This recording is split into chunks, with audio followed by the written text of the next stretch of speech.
Something serious is brewing behind the scenes in New York, and it's starting to divide the fan base in a big way. The Knicks are down to one final veteran minimum contract to use, and insiders are reporting a growing split over who should fill that last spot. Tensions are rising, and decisions made in the next few days could ripple through the rest of the season. Internally, the Knicks have been weighing multiple veteran targets, focusing primarily on two roles: a backup guard and a wing who can provide shooting.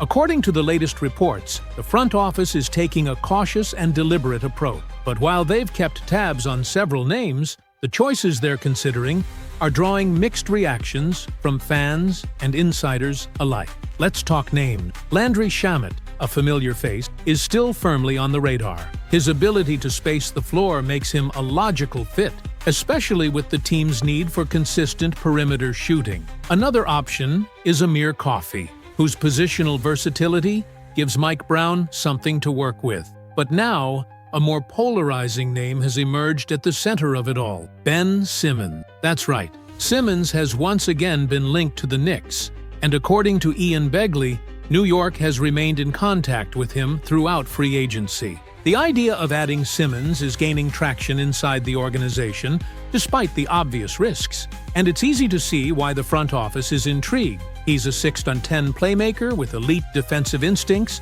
and on paper, he fits the mold of the kind of switchable defender Mike Brown loved. But here's the core issue: Simmons doesn't shoot at all, and this team is already starving for reliable floor spacing. While Simmons brings elite vision and excels in transition, the half-court limitations are undeniable. He's averaging modest numbers, roughly 6 points, 6 boards, and 6 assists. And the threat of him being a non-factor offensively without the ball is real. Still, he does fill a role that the Knicks have lacked: a big defender who can guard multiple positions and push the pace. It's hard not to look back at Simmons' early years and wonder what could have been. Taken first overall in 2016, he missed his rookie season due to injury, but burst onto the scene the following year. For a while, it looked like the Sixers had their franchise cornerstone. His court vision, athleticism, and defensive instincts were off the charts. The shooting never came around, and over time, the league caught on. So now the Knicks face a dilemma. Do they roll the dice on Simmons, betting on Mike Brown to bring out the best in him within a system that doesn't rely heavily on shooting from that role? Or do they stay conservative and opt for someone like Shamet or Coffey, who offers clear spacing but less upside? Add to that the lingering concern about how this decision might affect younger players like Tyler Kolk, who's shown real promise in Summer League. Signing a guard to fill that final spot could block Kolek's path to meaningful minutes, complicating the long-term development strategy. And here's the thing: all of this is happening just a season after the coaching change, a front office overhaul, and the disappointment of missing out on key free agents. This final roster move might seem small, but it's symbolic. It reveals where the organization stands on identity, strategy, and direction. Now, here's the big question, and I want to hear from you. Should the Knicks take the risk with Ben Simmons, or go with a safer, more traditional option like Shamet? Should they prioritize defense, size, and versatility, or is shooting still the #1 priority? Let me know down below, and don't hold back. This decision could shape how this team looks next season, and the fans' voice matters. Something serious is unfolding behind closed doors at Madison Square Garden, and the implications could shake the Knicks' upcoming season. As New York approaches a crucial roster decision, conflicting visions between the coaching staff and the front office have started to emerge, especially surrounding the final veteran minimum spot. While outwardly things seem steady, whispers from inside the organization suggest a growing difference of opinion over player fit, rotation priorities, and the franchise's direction in free agency. To understand how we got here, we need to rewind a bit.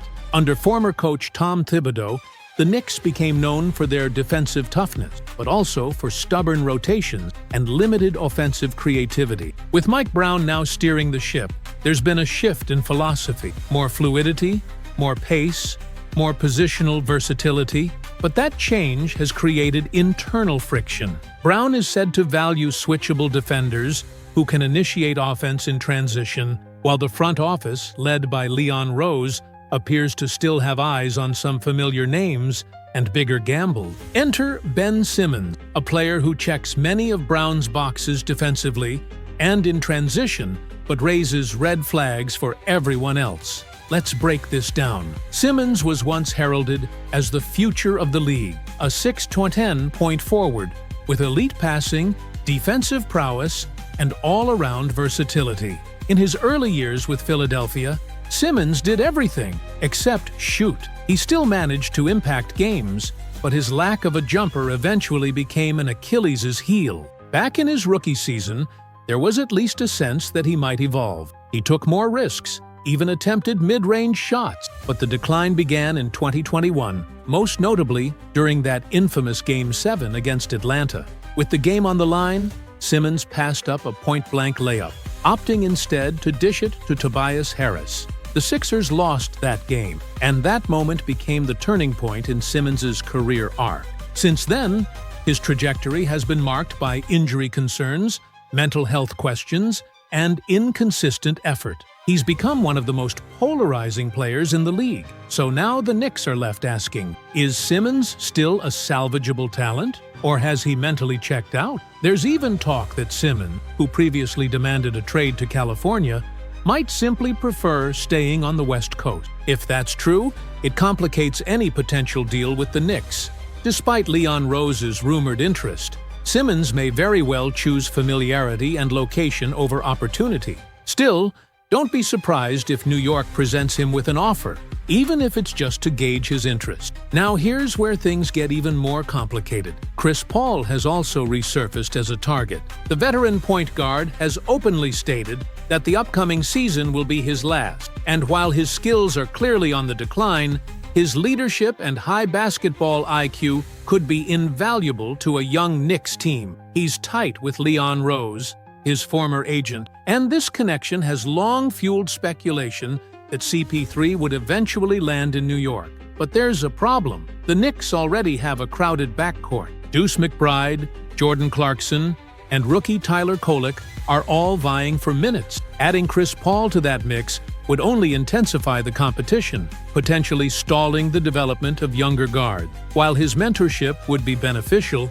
the fit might not be ideal from a roster balance perspective. From a legacy standpoint, Paul might prefer to wrap up his career in a city that holds personal significance. Many around the league believe he'll return to Houston, a team where he played 2 strong seasons before the Warriors dynasty halted their title hopes. In Houston, CP3 could mentor a young core, reunite with stars from his era, and take a proper victory lap on his own terms. And then there's Russell Westbrook, another high-profile name connected to the Knicks throughout this free agency period. For a moment, it looked like New York was prepared to make a move, until Jordan Clarkson unexpectedly hit the market and seized the backup guard spot. So now, the Knicks are left with limited options and rising pressure. Fans are split. Some want Simmons for his defensive potential. Others are hoping for shooting help or a leadership presence like Paul. Meanwhile, Mike Brown reportedly wants players who fit his system, defenders who can make reads in transition and don't demand heavy usage. All of this highlights a deeper issue. The Knicks are at a philosophical crossroads. One side values upside and star potential. The other wants structure, clarity, and role players who know their place in the system. If they can't align on this final move, it might foreshadow more division ahead. And now, here's the real question. What would you do? Would you take the chance on Simmons, despite all the baggage? Would you bring in a legend like Chris Paul for one last run? Or is it smarter to stay the course with the current roster and trust in the youth movement? Let me know in the comment. This decision, while seemingly minor, could set the tone for the entire season, and maybe even beyond. Just when it looked like the Knicks might move in one direction, everything shifted, and fast. The front office pivoted, catching many off guard by locking in Jordan Clarkson, a player New York had been quietly monitoring for over 2 years. Once Clarkson was officially on board, it all but closed the door on any potential deal with Russell Westbrook. Westbrook, for his part, is reportedly looking for a team that can offer steady minutes, and a legitimate role, something that was unlikely in a crowded Knicks rotation. He's also expected to part ways with Denver, opening the door for new opportunities elsewhere. The Sacramento Kings had emerged as a possible landing spot, but their recent acquisition of Dennis Schroeder on a 3-year deal worth $15 million annually complicates that path. With Scott Perry now calling the shots as Sacramento's new GM, there's speculation the team might be headed for a roster overhaul in the near future. That kind of environment doesn't exactly align with what Westbrook's looking for at this stage of his career. Let's be honest, Russ is nearing the end of his time in the league, and he still hasn't captured that elusive championship. This is the moment for him to be strategic. If he wants a shot at winning, he needs to join a team built to contend right now. And while nothing's official yet, the long-standing connection to the Miami Heat makes them a logical destination. It's a partnership that's been rumored for years, and this might finally be the right time. Back in New York, though, the signs are pointing in another direction. If the Knicks do make one more move before locking in their roster, it's likely going to be someone like Landry Shamet or Marcus Smart, two names that offer reliability, defensive toughness, and playoff experience. It just makes more sense given the current landscape and the team's priorities. We'll have a full breakdown coming soon, focused specifically on those two players and how they'd fit into the Knicks' system, so stay tuned for that. Make sure you're subscribed so you don't miss it, along with all the upcoming content breaking down every key move this offseason. And hey, sorry about the tech hiccups with the stats today. That's not something we see often, and we'll be sure to get that cleaned up for the next one. Thanks again for tuning in, and as always, stay locked in, stay passionate, and go Knicks. He's quickly becoming the surprise story of the New York Knicks Summer League. When the action tipped off, nobody anticipated this level of performance from him, especially not in front of new head coach Mike Brown, who's watching closely. At the same time, another young player is beginning to make a name for himself within this roster, while concerns surrounding Tyler Kolk continue to grow, and for good reason. We're going to break all of it down today. What's up, everyone? Welcome back.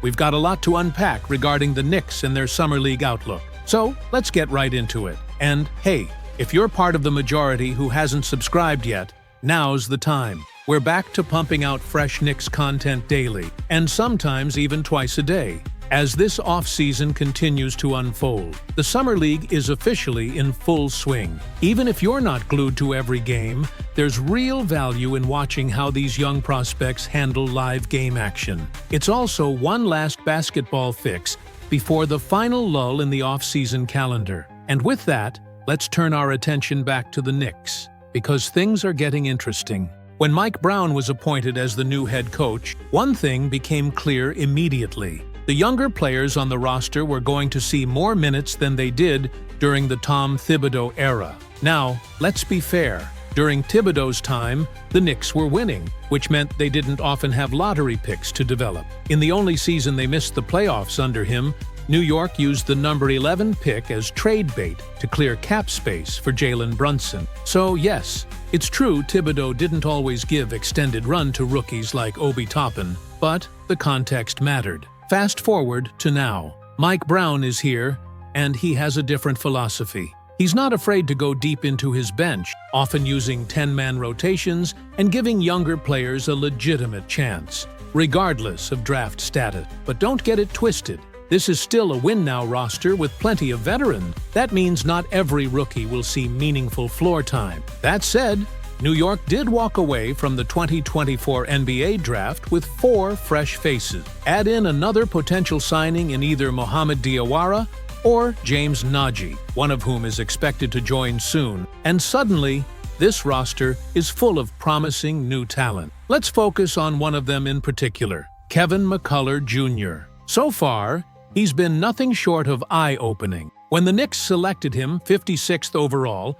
there were murmurs about him being a potential steal, and those whispers are getting louder by the day. McCullough spent 5 years in college, originally ranked alongside the likes of R.J. Barrett in high school, before injuries, including a significant knee issue, slowed his momentum. While the full extent of his knee injury wasn't publicly detailed, It was widely believed to be a bone bruise, a condition that can linger. Just ask Lonzo Ball. Fortunately for McCullough, he didn't go through the same surgical struggle. Now healthy, he's back on the floor and showing zero signs of rust. Take his most recent Summer League outing. McCullough poured in 30 points, attacked the rim with physicality, absorbed contact, and got to the free throw line with ease. At 24 years old, he plays with the composure of a seasoned pro. Sure, he had 6 turnovers and 8 fouls. Remember, players don't foul out in Summer League until they hit 10, but he also posted 2 steals, an assist, and 4 rebounds. What stands out is his two-way potential. McCullough is already viewed as a defensive-minded player in the mold of Josh Hart, someone who plays physically, rebounds well, and can guard multiple positions. But now we're seeing him show real offensive flashes too. At 6'6" or 6'11", he fills that hybrid wing-forward role the Knicks could use off the bench as a 10th man. Yes, the front office is reportedly still exploring the veteran market, and that could impact McCullough's path to the main roster. But if he keeps performing like this, it's going to be hard to keep him off the floor. And he wasn't the only one who caught our attention, because another young prospect is starting to raise eyebrows too. We're going to talk about Hucky next. And trust me, I've got a lot to say, including some frustrations that need to be addressed. Now, while the spotlight is rightfully on Kevin McCullough Jr., there are a few more things we need to address, and one of them indirectly involves Hucky. Let's get into the rest of the roster and what we've seen so far. MarJon Beauchamp had a forgettable outing. His performance didn't move the needle, and unfortunately, Pacome also left the game early due to injury after struggling to make an impact. And then there's Tyler Kolk, whose performance was, frankly, concerning. We'll break down that situation shortly, but first, let's round out the rotation. Ude Baba has shown flashes in limited minutes. Though the coaching staff hasn't given him much floor time, it's likely he'll be assigned to the G League to continue developing. On the other hand, Dick Pate has looked promising. You can see what the Knicks saw in him. There's clear upside there. Mohamed Diawara has also shown strong potential defensively. He's raw, yes, but the defensive instincts are undeniable. His offensive game, however, is still a work in progress. Anton Watson has received some spot minutes. He might end up on a two-way contract again this season. Beyond that, there's not much else to cover in terms of roster movement, because all roads lead back to the clear standout, Kevin McCullough Jr. And to be honest, it's not even close. McCullough has been the engine of this team through the early games. He's looked like a player on a mission. Even with limited G League action last season due to injuries, just 12 games played, he still averaged solid numbers: 11.6 points, 4.8 rebounds, and 4.2 assists. In Summer League, he's already replicating that production, if not surpassing it. He looks fluid, confident, and completely at ease. Let's not forget, McCullough was projected as a first-round talent before injuries derailed his momentum. Now healthy, he's reminding everyone why he was on draft boards to begin with. Knicks fans have been vocal about it too. Analysts like Chris Persianen have praised McCullough for his high motor, ability to make smart reads, and his decisiveness on both ends of the floor. That glue guy energy is exactly what this roster needs off the bench, and he's delivering it every time he checks in. Watching McCullough attack the basket, draw contact, and finish strong. It's clear he hasn't lost a step despite the time off. He's been relentless. The first game was solid, but in the second one, he took it up a notch. His ability to pressure the rim and absorb contact is a huge asset, and it mirrors the type of aggressiveness we saw from him in his college and G League stints. He's not just producing, he's doing it efficiently and consistently. That kind of impact isn't easy to ignore, especially for a Knicks team that has looked uneven across these early Summer League matchups. While others have faded into the background, McCullough has emerged as a stabilizing presence. He recently spoke about how this stretch feels like his true rookie season. Last year, he said, was about getting his feet wet, but now he's healthy, locked in, and ready to prove he belonged. And according to Knicks Summer League head coach Jordan Brink, that hunger is evident. Brink praised McCullough's effort, but did note the need for better ball control as a lead handler. Still, he applauded McCullough's toughness, especially after taking multiple hits to the head during the game. That's the thing about McCullough. He plays physical. He thrives in contact. He's not afraid to dive into the mix, fight for loose balls, and take on tougher defensive assignments. Even with the mask on, he didn't let up. Brink's comments suggest he's trying to push McCullough to keep improving, and that's the right approach. It's Summer League. These are the moments where players prove whether they're ready to crack a regular rotation, and he'll have more chances to do just that. Training camp is coming. Preseason action is around the corner. This is just the beginning. While he's likely to land a two-way contract initially, based on roster structure, the Knicks will absolutely have to reconsider that if he keeps producing like this. Make no mistake, if Kevin McCullough Jr. continues to show this level of play, the front office won't leave him stuck on a two-way deal for long. The rules allow two-way players to appear in up to 45 NBA games. But at this rate, New York might need to find him a permanent roster spot much sooner than expected. And with the way he's trending, that conversation might start sooner than anyone thought.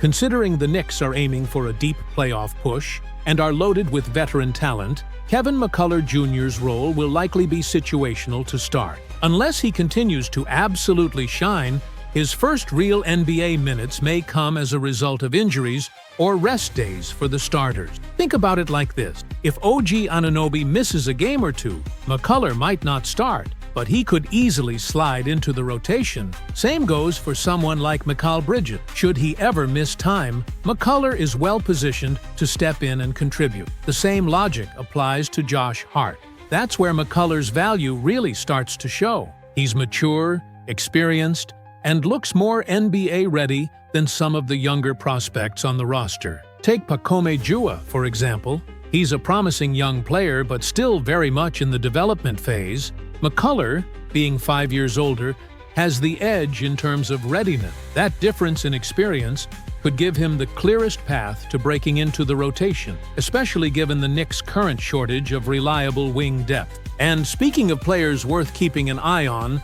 Ariel Hukporti, or Hucky, also put together a solid showing with 9 points and 13 rebounds. But there's an issue here that's less about his performance and more about the way he's being used. Hukporti has been calling for the ball consistently in the post, clearly wanting to showcase a refined low-block game. He's worked hard to develop that part of his skill set, and it shows, but his teammates aren't exactly feeding him. That's frustrating to see, especially because Hucky isn't just a lob target like Mitchell Robinson. He's more skilled and more versatile, closer to an Isaiah Hartenstein type of player than a pure rim runner.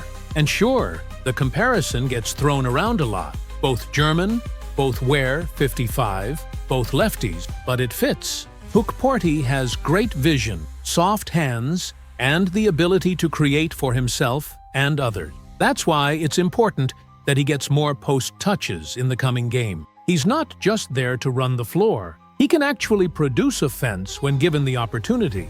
In the G League, he averaged about 7 points and 7 rebounds. But keep in mind, he shared the front court with Moses Brown, who dominated most of the minutes and usage. So, there's more untapped potential in Hukporti than those numbers suggest. But not everything is trending upward. Unfortunately, Tyler Kolk's performance has been a major red flag. In his most recent game, Kolk went just 1 for 13 from the field. And that's not a typo. It's been rough. There's growing concern among fans that he might not be able to score effectively at the NBA level. And the truth is, the shooting woes aren't new. Since joining the Knicks, Kolk hasn't shown much improvement in terms of efficiency, and that's now becoming a serious problem. Look, there are still 2 Summer League games left, so there's time for him to turn things around. But that turnaround has to begin immediately, because right now, while his passing has looked solid, the lack of scoring and defensive ability is making it hard to justify giving him minutes,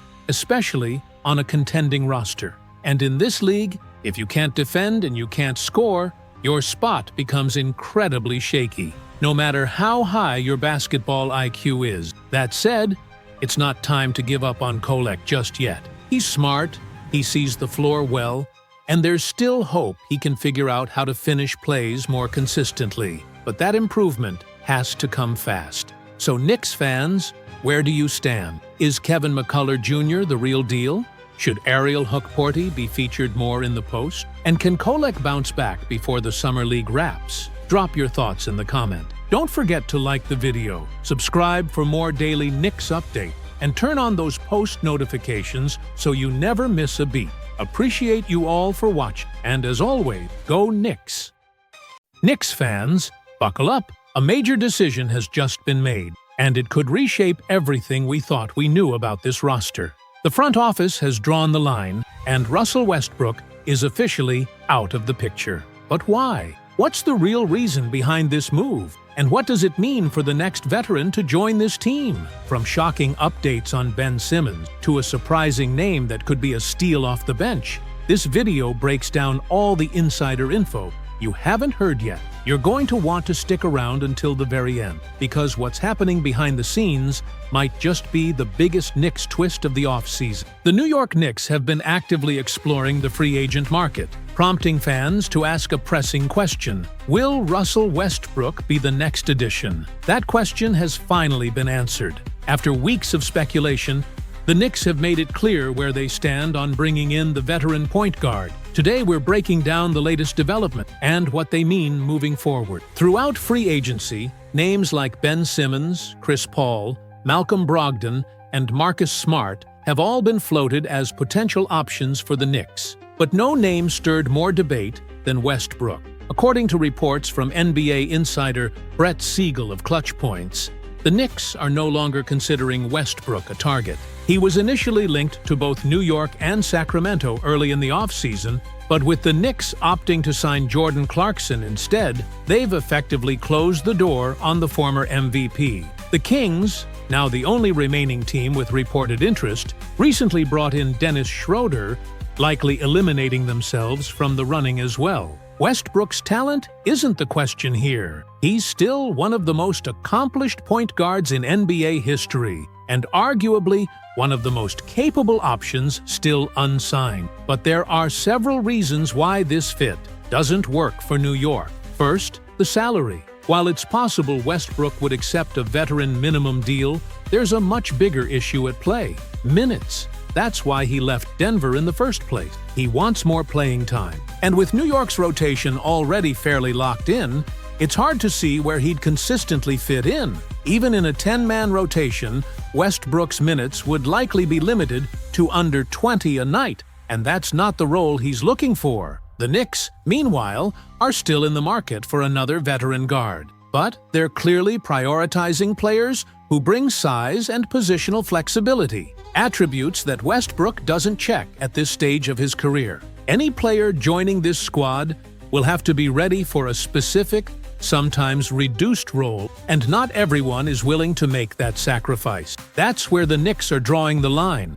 They need team-first players who can thrive in specialized roles. So if not Westbrook, who's still on the radar? According to Ian Begley, the team has kept lines of communication open with Ben Simmons throughout free agency. Simmons remains an intriguing option despite his offensive limitation. While he brings elite passing, defense, and size to the table, his inability to shoot consistently is still a major issue. On paper, his skill set fits well with what New York wants, but his lack of confidence in shooting turns every possession into a potential liability. Critics might argue that at a veteran minimum price, the risk is minimal. But it's important to remember that the Knicks didn't open this roster spot by accident. They negotiated a restructure with Gerson Yabusele's contract specifically to free up this space. That tells you everything. They want to maximize its value. Whoever fills it needs to be someone who fits this group both on and off the floor. That's not something they're willing to compromise on, even for a big name. As for Simmons, his market tells the story. If his overall game outside of shooting was truly enough, he'd have far more interest from teams across the league. But the fact that New York remains one of the few consistently linked to him shows just how cautious other teams have been. The Knicks aren't rushing to sign him either, but he remains in the conversation, which means they're still considering all angles. All of this signals a broader shift in how the Knicks are building their roster. It's no longer about grabbing headlines or adding star names for the sake of it. They're targeting players who know how to contribute within a role, stay ready, and bring something tangible to a rotation that already has its core locked in. It's a strategic approach, focused, disciplined, and tailored to the realities of modern NBA basketball. So, Westbrook won't be coming to New York. That's official. The team has moved in another direction, and the decision revolves around fit, not fame. Now it's just a matter of who steps into that final role. And if it ends up being Ben Simmons, it'll come with plenty of scrutiny. Either way, the Knicks front office is being deliberate, and that's a sign of a franchise that knows what it wants. The Knicks are clearly being strategic about how they plan to use their final roster spot. With that in mind, it makes little sense for them to bring in someone who could potentially create spacing issues or defensive concern, especially if that player isn't fully aligned with their system.